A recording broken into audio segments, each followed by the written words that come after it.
Hello बच्चों, मैं स्मिता बिजलवान स्वागत करती हूँ आपका आईसीटी वर्चुअल क्लासरूम में। आशा करती हूँ आप सभी स्वस्थ होंगे और अच्छे से अपनी पढ़ाई कर रहे होंगे। बच्चों, आज हम पढ़ने जा रहे हैं क्लास 10th की साइंस। तो चलिए आगे जो हम चैप्टर पढ़ रहे थे, periodic classification of elements, periodic table के बारे में हम बात कर रहे थे, उसी को आगे कंटिन्यू करते हैं। चलिए, तो एलिमेंट के क्लासिफिकेशन के बारे में हम बात कर रहे थे, तो काफ़ी सारी चीज़ें हमने यहाँ पर डिस्कस कर ली थी अपने लास्ट लेक्चर में। हमने पढ़ लिया था कि एलिमेंट को क्लासिफाई क्यों किया जाता है और कौन कौन से साइंटिस्ट आए जिन्होंने अपना अपना क्लासिफिकेशन दिया एलिमेंट को लेकर के। ठीक है, जैसे हमने बात की कि सबसे पहले एलिमेंट को मेटल और नॉन मेटल में क्लासिफाई किया गया, लेकिन ये क्लासिफिकेशन इनफ नहीं था, इसीलिए फिर आया हमारे पास डोब्रीनियर, जिन्होंने दिया अपने ट्रायड्स। ठीक है, अब ये ट्रायड्स क्या थे, ये हम पढ़ चुके हैं। ये ट्रायड में क्या हो रहा था बच्चों, देखो जो फर्स्ट एलिमेंट है, तीन तीन एलिमेंट के पेयर बनाए गए। जो फर्स्ट एलिमेंट है और जो थर्ड एलिमेंट है, इन दोनों की एटॉमिक मास का जब हम एवरेज निकालते हैं तो वो जो मिडिल वाला है उसके एटॉमिक मास के बराबर, अप्रोक्स बराबर आ रहा था। लेकिन फिर ये चल नहीं पाया। ठीक है, क्यों? क्योंकि काफी सारे पेयर ऐसे थे जो सेम प्रॉपर्टी शो नहीं कर रहे थे। जैसे यहाँ पर ये वाला पेयर आप देख सकते हैं, यहाँ पर क्या हो रहा था, पहला और तीसरे एलिमेंट के एटॉमिक मास का एवरेज जो है वो इतना आ रहा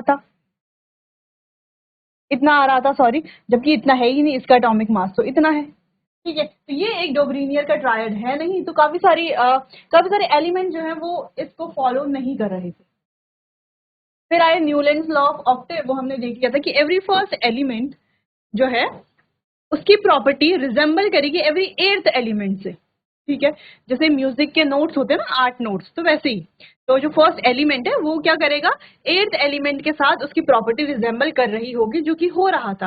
लेकिन कैल्शियम के बाद ये सब होना बंद हो गया, यानी कैल्शियम के बाद से जो एलिमेंट आ रहे थे उसके बाद फर्स्ट एलिमेंट और एर्थ एलिमेंट की प्रॉपर्टी रिजेंबल नहीं कर रही थी। काफी सारी चीजों को एक्सप्लेन ये नहीं कर पाए, जैसे ये दो एलिमेंट को एक साथ रखना क्यों रखा जा रहा है, वैसे तो सबको अलग अलग रखा जा रहा है, लेकिन यहाँ पर अगर आप देखो तो दो एलिमेंट एक साथ।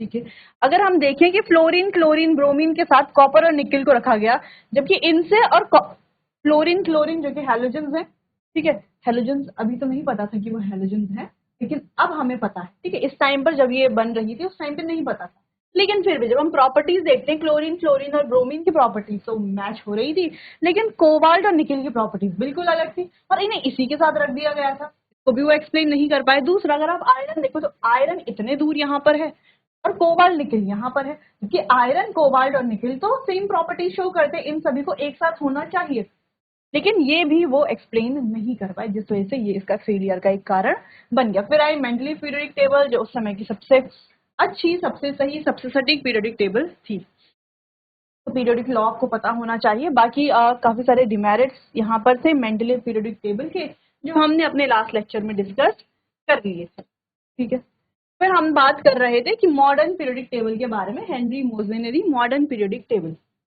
ठीक है, तो कल हम मॉडर्न पीरियोडिक टेबल को ही थोड़ा डिस्कस कर रहे थे, इसी को ही आगे समझ रहे थे। अब क्या है मॉडर्न पीरियोडिक टेबल में, अगर हम ध्यान से देखें तो 18 ग्रुप्स हैं और 7 पीरियड्स हैं। हर एक ग्रुप में जितने एलिमेंट हैं उन सभी की प्रॉपर्टी सेम, सिमिलर है, मतलब। ठीक है, जैसे यहाँ पर बोरोन फैमिली है, तो यहाँ से इस फैमिली के जितने भी ये एलिमेंट है सबकी प्रॉपर्टी लगभग सिमिलर है, या ये हैलोजन फैमिली है, इस फैमिली के सारे एलिमेंट की प्रॉपर्टी लगभग सिमिलर है। तो इस तरीके से ब्लॉक में डिवीजन है, ये हमने पढ़ लिया था। फिर हम बात कर रहे थे कि मॉडर्न पीरियोडिक टेबल भी कुछ चीज़ों को नहीं बता पाई, जैसे कि एटॉमिक नंबर नहीं, क्या क्या इसके, सॉरी, मॉडर्न पीरियोडिक टेबल ने मेंडली पीरियोडिक टेबल के कौन कौन से पॉइंट्स को जो है रेक्टिफाइड किया था, 3 लिमिटेशंस को किया था। वो लिमिटेशन क्या क्या है वो हमने लास्ट लेक्चर में देख ली थी। फिर हम बात कर रहे थे मॉडर्न पीरियोडिक टेबल में 18 वर्टिकल कॉलम है, 7 हॉरिजॉन्टल रोज है। तो अगर हम देखें जो हर एक एलिमेंट है या हर एक ग्रुप है, ग्रुप की बात करते हैं, तो ग्रुप में जो नंबर ऑफ शेल्स है, वो जब हम ग्रुप में डाउन की तरफ जाते हैं, टॉप टू बॉटम जाते हैं, तो नंबर ऑफ शेल्स इंक्रीज होते हैं। आगे हम ये भी पढ़ेंगे कि नंबर ऑफ शेल्स इंक्रीज होने की वजह से एटम का, एलिमेंट का साइज भी इंक्रीज होता है। यानी कि अगर हम यहाँ से साइज का ऑर्डर देखें तो नीचे वाला जो है उसका साइज सबसे ज्यादा बड़ा होगा। क्यों होगा बड़ा साइज? क्योंकि यहाँ पे नंबर ऑफ शेल्स भी ज्यादा होंगे। दूसरी चीज हमने ये देखी, नंबर ऑफ वैलेंस इलेक्ट्रॉन भी सेम होंगे एक ग्रुप में, ठीक है। तो एक कोई मान लो ये वाला ही ग्रुप है, यहाँ पर नंबर ऑफ वैलेंस इलेक्ट्रॉन सबके क्या होंगे, सेम, यानी कि वैलेंस इलेक्ट्रॉन कहाँ पाए जाते हैं, वैलेंस शेल में। और वैलेंस शेल क्या होता है, हमारा आउटर मोस्ट शेल, यानी कि आउटर मोस्ट शेल में सबके सेम इलेक्ट्रॉन पाए जाएंगे। अगर हम यहाँ पर हैलोजन फैमिली को देख लें तो हैलोजन फैमिली में भी सबके आउटर मोस्ट शेल में सेम नंबर ऑफ इलेक्ट्रॉन्स होंगे, क्योंकि यहाँ पर हमने डिस्कस किया। फिर हमने हाइड्रोजन की पोजीशन को लेके बात हम कर रहे थे कि हाइड्रोजन की जो पोजीशन है उसको मेंडलीव तो एक्सप्लेन नहीं कर पाए थे, लेकिन यहाँ पर हमने देखा position of hydrogen it can be placed in group 1 और 17। ऐसा क्यों, ग्रुप 1 में क्यों इसे प्लेस किया जा सकता है, क्योंकि ग्रुप 1 जैसी प्रॉपर्टी शो करता है, यानी कि आउटर शेल में एक इलेक्ट्रॉन है ना। ग्रुप 1 भी तो यही प्रॉपर्टी शो करते थे, आउटर शेल में एक इलेक्ट्रॉन था उनका, एक और मिल जाए उनको तो क्या हो जाएगा, या हम सॉरी आउटर शेल में एक इलेक्ट्रॉन ये लूज कर देगा तो ये स्टेबल हो जाएगा। सेम ये ग्रुप 17 की तरह प्रॉपर्टी भी शो करता है, ठीक है। जैसे ग्रुप 17 उन्हें एक इलेक्ट्रॉन की जरूरत होती है अपना ऑक्टेट कंप्लीट करने के लिए, स्टेबल होने के लिए, वैसे हाइड्रोजन को अगर एक इलेक्ट्रॉन और दे दिया जाए तो इसके बाद हो जाएंगे 2 इलेक्ट्रॉन। ये हो जाएगा हीलियम की तरह, हीलियम का एक नोबल गैस, और हीलियम की तरह नोबल गैस कॉन्फ़िगरेशन अचीव करके ये स्टेबल हो जाए, ठीक है। चलो, तो 2 चीजें यहाँ पर बताई गई। अब हम देखें second period element and their electronic configuration. अब सेकंड पीरियड एलिमेंट को देखते हैं और उनकी इलेक्ट्रॉनिक कॉन्फ़िगरेशन के बारे में बात। अब सेकंड पीरियड में है कौन कौन से element, lithium, beryllium, boron, carbon, nitrogen, oxygen, fluorine और नियॉन। अगर हम इनकी इलेक्ट्रॉनिक कॉन्फ़िगरेशन को देखें, इलेक्ट्रॉनिक कॉन्फ़िगरेशन यानी कि इलेक्ट्रॉन को कैसे हम क्या करते हैं, डिवाइड करेंगे। मान लो इसके ऑक्सीजन के पास कितने हैं, 8 इलेक्ट्रॉन है, ठीक है। तो 8 इलेक्ट्रॉन को 2,6 क्यों किया है हमने, या 9 इलेक्ट्रॉन को 2,7 क्यों किया है, या 10 इलेक्ट्रॉन को 2,8 क्यों किया है, क्यों किया है। पहले शेल में हमने केवल 2 ही इलेक्ट्रॉन क्यों फिल किए हैं। तो ये सब हम पढ़ते हैं स्ट्रक्चर ऑफ एटम में, जहाँ पे हम एटम के स्ट्रक्चर के बारे में बात करते हैं और इलेक्ट्रॉन की फिलिंग के बारे में बात करते हैं कि इलेक्ट्रॉन को कैसे हम फिल करेंगे, उनका इलेक्ट्रॉनिक कॉन्फ़िगरेशन का मतलब क्या है कि इलेक्ट्रॉन को कैसे फिल करेंगे अलग अलग शेल्स में, ठीक है। अब जैसे हमने पहले पढ़ा, एक बार थोड़ा सा प्रीवियस कॉन्सेप्ट समझ लेते हैं कि कितने इलेक्ट्रॉन फिल करेंगे, कैसे इलेक्ट्रॉनिक कॉन्फ़िगरेशन। नहीं तो अगर आपको ये क्लियर नहीं होगा इलेक्ट्रॉनिक कॉन्फ़िगरेशन आई कैसे, तो आगे हम कंटिन्यू नहीं कर पाएंगे, ठीक है। तो जैसे अगर हम बात करते हैं किसी भी एलिमेंट की, इलेक्ट्रॉन फिल करने का फॉर्मूला होता है 2n²। ये क्या है, फॉर्मूला है इलेक्ट्रॉन फिल कर। अब n क्या है, n का मतलब है बच्चों यहाँ पर n किसके बराबर है, n is equal to number of shell. n किसके बराबर है, नंबर ऑफ शेल के बराबर है। नंबर ऑफ शेल्स, ये हम कहें कि जो शेल है हमारी, नंबर ऑफ शेल बोल सकते हैं, हाँ, ठीक है। तो n क्या क्या है, n अगर k है, l है, m है, ऐसा लिख सकते हैं इसको, देखो यहाँ पर लिख, n अगर k है या l है या m है या n है या o है या जो भी है, n की जो भी वैल्यू है, n अगर k है तो n होगा 1,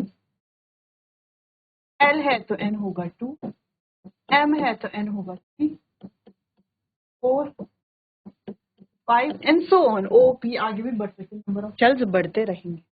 तो फॉर्मूला है 2n², यानी कि अगर हमें देखना है कि पहला शेल, अब कैसे इलेक्ट्रॉन कैसे होते हैं, ऐसे ये हमारा प्रोटॉन है तो पहले आएगा हमारा k शेल, फिर आएगा हमारा एल शेल, फिर आएगा m शेल, फिर ऐसी n shell, o shell, p shell, ठीक है। k के लिए n इज इक्वल्स टू 1 है, l के लिए n इज इक्वल्स टू 2 है और m के लिए n इज इक्वल्स टू 3 है। क्लियर है, स्ट्रक्चर ऑफ एटम में पढ़ते हैं ऐसा हम। यहाँ तक कहानी समझ में आ गई है ना, क्या करना है, कैसे कितना, मतलब अभी तक क्या क्या यहाँ पर हुआ ये आपको समझ में आ गया है कि n क्या है, और फॉर्मूला आपको देख लिया है आपने, अगर हम शेल्स की बात करें तो KLM, इसके बाद एक और होगी तो N, एक और होगी तो O, इस तरीके से। अगर K है तो N1, अगर L है तो N2, ठीक है, इस तरीके से ये आगे बढ़ता जाएगा। अगर हम बात करें कि K में कितने इलेक्ट्रॉन आएंगे, यानी ये फॉर्मूला है, तो क्या इस फॉर्मूले को चेक करके देखें कि K में कितने इलेक्ट्रॉन आ सकते हैं। देखो, अगर हम K के लिए बात कर रहे हैं, K के लिए बात कर रहे हैं, K के लिए होगा 2 इंटू N, कितना है K के लिए 1, 1 का स्क्वायर, 1 का स्क्वायर कितना होता है, 1 ही होता है, तो K के लिए हो जाएंगे 2 इलेक्ट्रॉन। अगर हम L की बात करते हैं तो 2 इंटू 2 का स्क्वायर कितना होता है 4, और 4 इंटू 2 कितना हो गया 8। अगर हम n की बात करते हैं, m की बात करते हैं, तो 2 इंटू 3 का स्क्वायर कितना हो गया, 3 3 जा 9, 2 जा 18, ठीक है। अगर हम n की बात करें तो 2 इंटू 4 का स्क्वायर, 4 4 जा 16, 2 जा 32। तो इस तरीके से, यानी कि पहले शेल में हम केवल 2 इलेक्ट्रॉन भरेंगे, दूसरे शेल में हम 8 इलेक्ट्रॉन भरेंगे, तीसरे में हम 18 इलेक्ट्रॉन भरेंगे, चौथे में हम 32 इलेक्ट्रॉन भरेंगे, और ऐसे ही आगे ये बढ़ता जाएगा। ठीक है, यहां तक भी समझ में आ गया। अब देखते हैं इलेक्ट्रॉनिक कॉन्फ़िगरेशन निकाल करके। अब लिथियम की बात करें तो एटॉमिक नंबर 3, बेरिलियम का एटॉमिक नंबर होता है 4, ठीक है, बोरोन का है 5, कार्बन का 6, नाइट्रोजन का 7, ऑक्सीजन का 8, फ्लोरीन का 9, और नियॉन का एटॉमिक नंबर है 10। ऐसे सोडियम का 11, 12, 13, 14, इस तरीके से हम लिख सकते हैं। ठीक है, सोडियम का होता है एटॉमिक नंबर 11, मैग्नीशियम का 12, aluminium 13, silicon 14, phosphorus 15, sulphur 16, chlorine 17, और आर्गन होता है 18। ठीक है, थोड़ा बहुत समझ में आ गया है। तो अब आपको क्या समझ में आ गया कि कितने इलेक्ट्रॉन कौन से शेल में होंगे, ये हमें समझ में आ गया है। जब हमें ये पता चल जाएगा तो आसानी से इलेक्ट्रॉनिक कॉन्फ़िगरेशन निकाल सकते हैं। आसान है इलेक्ट्रॉनिक कॉन्फ़िगरेशन निकालना, अब बहुत ईजी है, अब तो हमारे लिए बहुत ईजी हो गया है इलेक्ट्रॉनिक कॉन्फ़िगरेशन फाइंड करना। ठीक है, तो देखो लिथियम में कितने इलेक्ट्रॉन है, 3 इलेक्ट्रॉन है, तो ये आ गया लिथियम का प्रोटॉन, प्रोटॉन और न्यूट्रॉन मिलाकर के क्या बनते हैं, न्यूक्लियस बनता है। ठीक है, ये हम जब स्ट्रक्चर ऑफ एटम चैप्टर पढ़ेंगे, एटम्स एंड मॉलिक्यूल्स पढ़ेंगे, वहां पर हम एटॉमिक स्ट्रक्चर में, हालांकि ये आपके पास हायर क्लासेस में भी है, ठीक है, तो वहां पर भी आप समझ जाओगे इसको। तो देखो, तो ये हमारे पास है हमारा न्यूक्लियस, जिसमें है प्रोटॉन और न्यूट्रॉन। तो ये आ गया पहला शेल। पहले शेल में केवल कितने इलेक्ट्रॉन आ सकते हैं, देखो लिथियम के पास केवल कितने इलेक्ट्रॉन है, 3 इलेक्ट्रॉन है। तो लिथियम अपने 2 इलेक्ट्रॉन, 1 इलेक्ट्रॉन यहाँ पर फिल कर दिया उसने, 1 इलेक्ट्रॉन यहाँ पर कर दिया, तीसरा भी यहीं पर कर ले क्या, बहुत सारी जगह दिख रही है, नहीं, क्योंकि यहाँ पर केवल और केवल के शेल में केवल और केवल 2 इलेक्ट्रॉन चाहिए, तो ना चाहते हुए भी तीसरा इलेक्ट्रॉन इसे इस वाले शेल में फिल करना पड़ेगा। ठीक है, तो ये आ गया इसका तीसरा इलेक्ट्रॉन। तो देखो पहले शेल में है 2 इलेक्ट्रॉन और दूसरे शेल में 1 इलेक्ट्रॉन, यानी कि 2,1 आ गया इसका इलेक्ट्रॉनिक कॉन्फ़िगरेशन। अगर हम बात करें इसके आउटर शेल में कितने इलेक्ट्रॉन होंगे, इसके आउटर शेल जिसको हम कहते हैं वैलेंस शेल, तो ये है इसका आउटर शेल, आउटर शेल जिसको हम कहते हैं वैलेंस शेल, वैलेंस शेल भी बोल सकते हैं, है ना। तो वैलेंस शेल में कितने इलेक्ट्रॉन है, 1 इलेक्ट्रॉन है। यहाँ पे कितने हैं, सेम ऐसे ही बेरिलियम में हम निकाल सकते हैं 2 इलेक्ट्रॉन, बोरोन में 3 इलेक्ट्रॉन, आप ऐसा निकाल सकते हैं। हम सोडियम की बात करें, अब लिथियम और सोडियम एक ही ग्रुप के हैं क्या, हाँ बिल्कुल, है ना, जो हम पढ़ते हैं ना, ली ना की रब से फरियाद, तो ये जो भी आप देख रहे हो ये हमारे क्या है, एक ही ग्रुप में आता है ना, हाइड्रोजन, लिथियम, सोडियम, पोटेशियम। तो देखो ये आ गया लिथियम और ये आ गया सोडियम, क्या है, एक ही ग्रुप में। यहाँ पे कंफ्यूजन हो रहा है तो आप यहाँ पर पीरियोडिक टेबल में भी देख सकते हो, ये पीरियोडिक टेबल देखो, हाइड्रोजन यह लिथियम, सोडियम ये है पोटेशियम। ठीक है, तो ये सब क्या है, एक ही ग्रुप में है। बाकी हम देखो बेरिलियम, बोरोन की बात करते हैं, बोरोन के ग्रुप में कौन है, एल्यूमिनियम। कार्बन की फैमिली में कौन है, सिलिकॉन। नाइट्रोजन की फैमिली में कौन है, फास्फोरस। ऑक्सीजन की फैमिली में सल्फर है। फ्लोरीन की फैमिली में क्लोरीन है। और नियॉन की फैमिली में आर्गन है। ठीक है, दिख रहा है ना यहाँ पे, क्लियर है, कोई कंफ्यूजन तो नहीं है। यानी कि यहाँ पर जो हमने एलिमेंट लिखे हुए हैं, नीचे क्या लिखे हुए हैं, उसी ग्रुप के एलिमेंट लिखे हुए, उसी ग्रुप वाले एलिमेंट।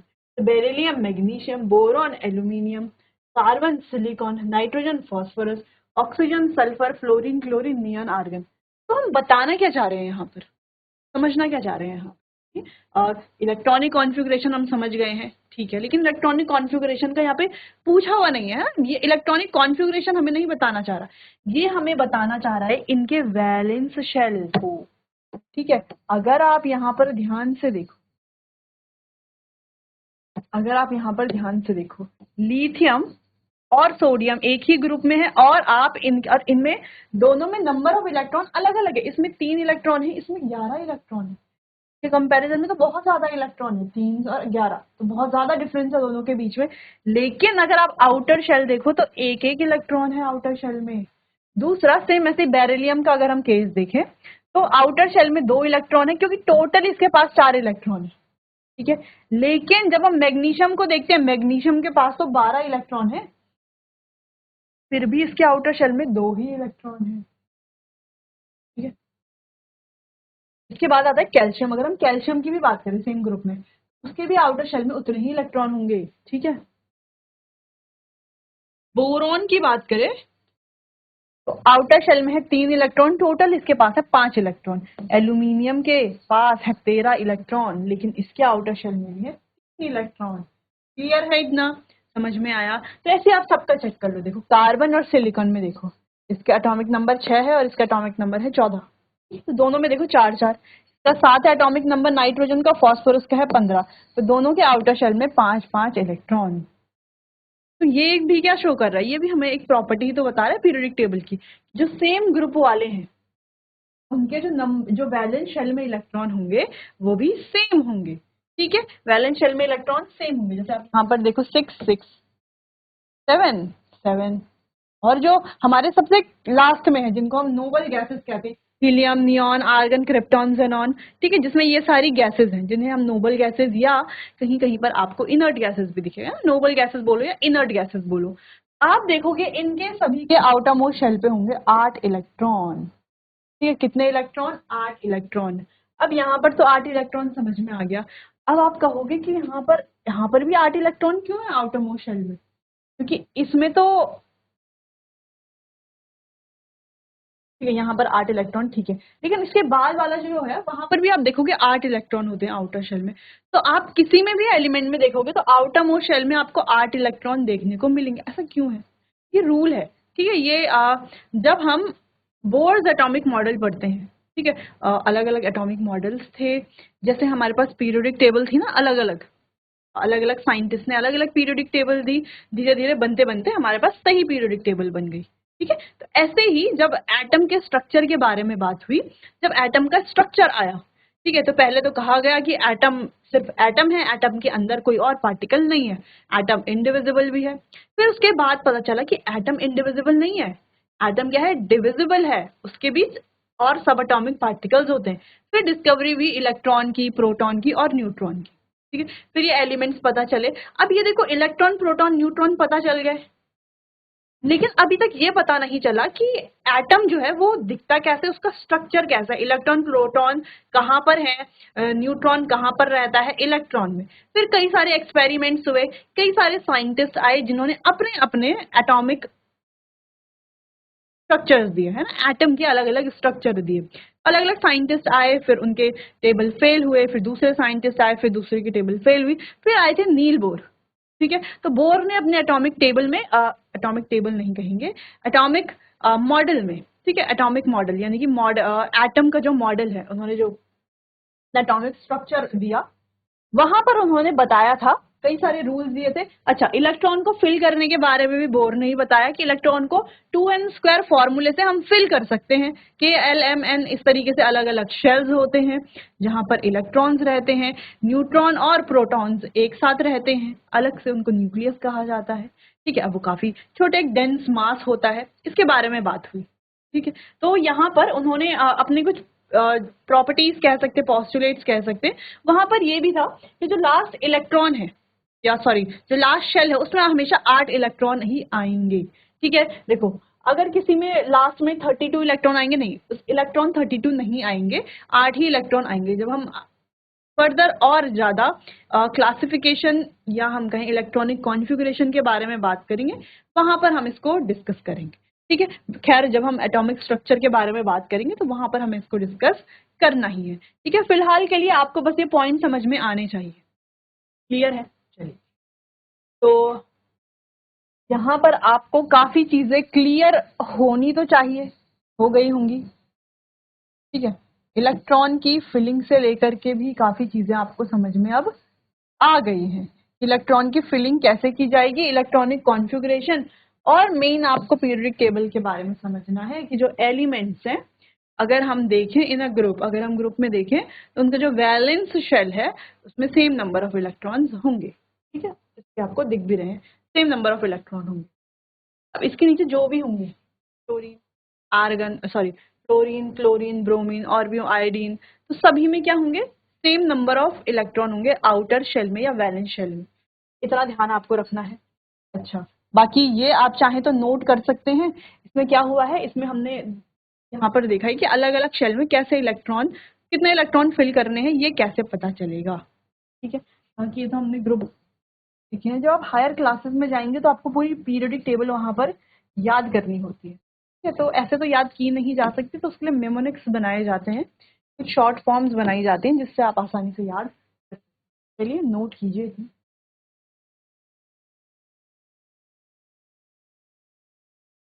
चलिए आगे बढ़ते हैं। Position of elements in the Mendeleev periodic table, अभी तक हमने पढ़ा, वो आपको ध्यान रखना है। आगे बढ़ते हैं। Atoms of different element with the same number of shells are placed in the same heap. यानी कि atom of different element, different element के जो एटम है with same number of shells, जिनके नंबर ऑफ शेल्स सेम है, shells क्या है, same है, are placed in the same period, उन्हें एक ही पीरियड में रखा गया है। इनमें क्या है, सेम नंबर ऑफ शेल्स है, उन्हें एक पीरियड में रखा गया। अब आप देखोगे एक पीरियड में जितने भी एलिमेंट है सबके क्या है, नंबर ऑफ शेल्स सेम है, जबकि ग्रुप में आप क्या देखोगे, नंबर ऑफ शेल्स क्या है, सबके अलग अलग है, नंबर ऑफ शेल्स बढ़ जाते हैं जैसे जैसे हम नीचे जाते हैं। नंबर ऑफ एलिमेंट इन, अच्छा कैसे पता चलेगा नंबर ऑफ शेल्स बढ़े, जैसे यहाँ पर देखो, तो कार्बन और सिलिकॉन की बात करते हैं। अब कार्बन में देखो, कार्बन में ये हमारा न्यूक्लियस आया, ठीक है, ये आया हमारा फर्स्ट शेल जिसमें केवल 2 इलेक्ट्रॉन है, ये आया हमारा सेकेंड शेल जिसमें है 1, 2, 3, 4 इलेक्ट्रॉन। तो ये कार्बन। अब इसी के ग्रुप का है सिलिकॉन। अब सिलिकॉन की बात करते हैं, देखो सिलिकॉन का डायग्राम कहीं, या ये जो स्ट्रक्चर है यहाँ पर देखते हैं। देखो सिलिकॉन की अगर हम बात करें, क्या गया इसका न्यूक्लियस, पहला शेल जिसमें है 2 इलेक्ट्रॉन, दूसरा शेल जिसमें है 1, 2, 3, 4, 5, 6, 7, 8 इलेक्ट्रॉन, और ये आ गया तीसरा शेल में कितने हैं, 4, 1, 2, 3, 4 इलेक्ट्रॉन। क्या समझ में आ रहा है, क्या समझ में आ रहा है, यहाँ पर केवल कितने थे, 2 ही शेल थे, यहाँ पर शेल बढ़ गए, कितने हो गए, 3 हो गए। तो आप समझ रहे हो शेल्स क्या क्या हो रहा है, नंबर में शेल्स इंक्रीज हो रहे हैं, यानी कि शेल जो है वो बढ़ते जा रहे हैं जब हम टॉप टू बॉटम आ रहे हैं। कार्बन, सिलिकॉन, इसके नेक्स्ट जो होगा उसके नंबर ऑफ शेल्स और ज्यादा होंगे। ठीक है, नंबर ऑफ शेल्स क्या हो रहे हैं, बढ़ते जा रहे हैं। तो यहाँ पर है कि अगर हम पीरियड की बात करते हैं तो पीरियड में क्या हो रहा है, सेम नंबर ऑफ शेल्स है। Number of element in period are based on how electron are filled in various shells. ठीक है, तो कैसे इन्हें रखा गया है, based on how electron are filled into various shell. ठीक है, इलेक्ट्रॉन कैसे फिल किए जाएंगे अलग अलग शेल में। चलिए, maximum number of electron that can be accommodated in a shell depend on the formula 2n²। तो जो कि हमने अभी पढ़ा 2n² फॉर्मूला, जो नील बोर के एटॉमिक मॉडल में हमें देखने को मिला था। तो क्या यहाँ पर ये कहता है कि नंबर ऑफ शेल्स में कितने इलेक्ट्रॉन फिल किए जाएंगे, वो डिपेंड करता है इस पर 2n² पर, जहाँ पर n क्या है, नंबर ऑफ शेल। ठीक है, तो जो कि हमने अभी डिस्कस किया, देखो अगर हम k शेल की बात करें तो कितने इलेक्ट्रॉन है यहाँ पर टोटल, k शेल में होते हैं बच्चों 2 इलेक्ट्रॉन। एल शेल की बात करें तो एल में है 8 इलेक्ट्रॉन, ऐसी एम शेल की बात करें तो 18 इलेक्ट्रॉन, ऐसे हम और ज्यादा शेल्स आगे बढ़ा सकते हैं। ठीक है, third period has 3 shells, K L and M. Last shell can accommodate only up to 8 electron, और लास्ट शेल में केवल 8 इलेक्ट्रॉन ही आ सकते हैं, ये ध्यान रखना है। Hence third period has only 8 element, इसीलिए थर्ड पीरियड में क्या है, केवल 8 ही। अच्छा, फोर्थ, फिफ्थ और सिक्स, सेवन्थ पीरियड की बात करें तो यहाँ पर 18, 18, 32 एलिमेंट पाए जाते हैं। तो अगर हम पीरियड में बात करें तो सबसे फर्स्ट पीरियड जो होता है, यहाँ पर 2 ही एलिमेंट है। ठीक है, सेकंड पीरियड में भी 2-3 ही एलिमेंट है, कम एलिमेंट है, तो उसमें शॉर्ट पीरियड कहा जाता है। फिर बीच में जब हम आते हैं तो वहां पर एलिमेंट बढ़ जाते हैं, तो उसे लॉन्ग पीरियड कहा जाता है। ठीक है, उसके बाद जो है हमारे और ज्यादा एलिमेंट बढ़ जाते हैं, और एक पीरियड, लास्ट वाला पीरियड क्या है, जिसमें एलिमेंट कम है। ठीक है, तो वहां पर एलिमेंट क्या है, कम है। ठीक, चलिए, तो ये बात हो गई ग्रुप्स की, तो हमने बात कर ली, थोड़ा बहुत पीरियड के बारे में थोड़ा बहुत हमने देख लिया। बाकी पीरियड को हम डिस्कस करेंगे अपने आने वाले अगले सेशन में बहुत डिटेल में। क्लियर है? तो चलिए बच्चों, मिलते हैं अपने आने वाले अगले सेशन में, तब तक के लिए आपका बहुत बहुत धन्यवाद।